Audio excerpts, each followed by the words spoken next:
Hey, what's up guys? This is Bravo here again with another video. So ever since Free-for-All was announced for Columbus, BesT and I have wanted to do kind of a follow-up video for when we discussed the importance of FFA back on BesT's channel a while ago with Neighbor.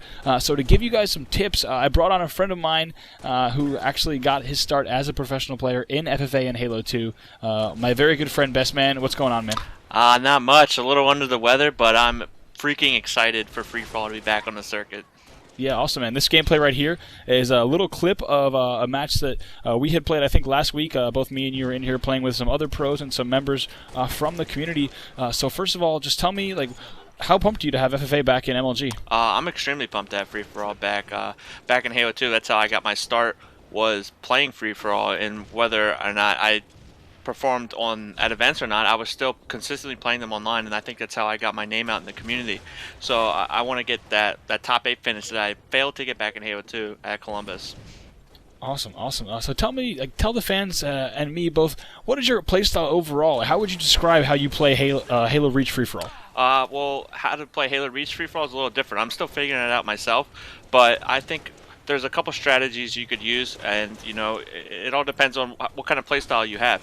So you can run around and charge as much as possible and try to pick and choose your kills as wisely as possible. So pretty much just trying to get the weak people, or you could, you know, take the passive route and try to hold down the landing and rotate back and forth to gold. But I'm still trying to figure it out myself, just testing out different stuff in free-for-all. Okay, cool. Yeah, I've noticed, I mean, you and the other guys have been playing a ton of free-for-all. I mean, I always get on. You guys are running back free-for-alls, which is awesome because we haven't seen that since Halo 2, you know, with midship free-for-all. So that's something else I wanted to ask. Like, how does this compare to, like, everything you learned while playing midship free-for-all? What are the similarities between Zealot free-for-all and midship free-for-all? Well, there's a couple similarities. I think that one would be gold would be like sort of like pink 2, pink 3 maybe. In Halo 2, pink 3 was much bigger power, like, you know, advantage for someone to hold, and like pink 2. But I think gold has, you know, it's sort of similar. It's just how well you utilize it. But you know, other than that, the maps are a little bit different. Obviously, you know, midship you had your two sides, and the car 3 was a little bit different than, you know, main ramp, I guess, if you wanted to compare that. But you know, other than that, it's all free-for-all is just run and gun, and you know, there's a lot of luck involved, but there's a lot of like patience and skill as well. So it's gonna be really interesting, especially if free-for-all is seeding the 4v4.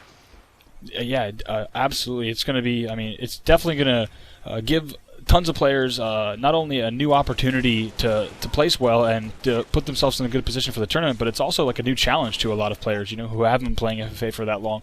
So something else I want to, you kind of touched on it, but specifically on Zealot Free-for-All, I watched a lot of Free-for-All of yours, and I've also played a lot with you recently. So I've noticed you really like to hang around gold. Tell me a little bit about that. Do you like, I mean, do you watch the landings? Do you watch the streets? Do you kind of like hang out there, wait for the action to come to you? Do you more look into the bases? What's your thought process there? Well, when it comes to like rotating back and forth with gold in between the landings, I think the spawns are a little bit different on the free-for-all setting from what they used last year. So you always see how I just spawned gold right there and ported up. So if I was that guy, then I would be anticipating the bottom gold spawn of the landing spawns. And it all just comes down to like how you want to pick and choose your kills when it comes to the spawn. And if you get the spawning down to a science, sort of like kind of was in Halo 2, you would just like be pink 2 and you catch a guy off guard, and you just, you know, form or whatever, easily clean them up. You know, that's just how what my thought process is reached so far, and I'm just trying to get used to it. And you know, right now I'm sort of just roaming around, but I have been using gold to my advantage, and I think it works sometimes. But you got to switch it up. You know, your full 15 minutes, and if you get behind, then you want to change up what you want to do. But I like the gold. You know, you catch a lot of people off spawn. Cool, cool. And one other thing I wanted to ask quickly is, do you have any little quirks? I mean, back in Halo 2, when I wanted to get in the groove, like, I was always playing too conservative, so I started listening to music instead of my game sound, so I would continuously play more aggressive. Do you have anything like, do you listen to music while you're playing free-for-all at home? Tell me about that. Actually, I don't listen to music when I'm playing.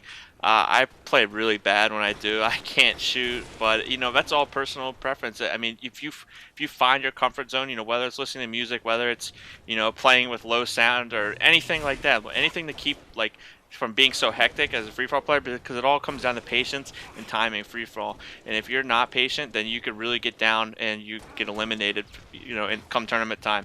So you just need to work on that, and you know, find your little quirk, whatever it is that you're good at doing, and perfect it. So you come tournament time, you're ready. Cool. So lastly, before we go, power weapons on this game type. Do you want to see a launcher and the sniper on free-for-all? Yes, I actually would think that would. I would think that would be a better balance for the game type. And I know, you know, Halo 2 Midship didn't have a sniper, you know, grenade launcher, but you know, this is Reach, and I just think if you have something to play for, it would make for a very interesting game. And you know, I hope we test that in the future. If not, then you know, it's still fine. I'll still have fun playing. All right, awesome. Nick, thank you so much for coming on and letting us hear a little bit of insight about how you play free-for-all and also how excited you are. I know I speak for a lot of the MLG community when I say I am very excited for it too. So thank you so much for coming on. We'll be back again with another video soon, and I'll catch you guys later. Peace. Later.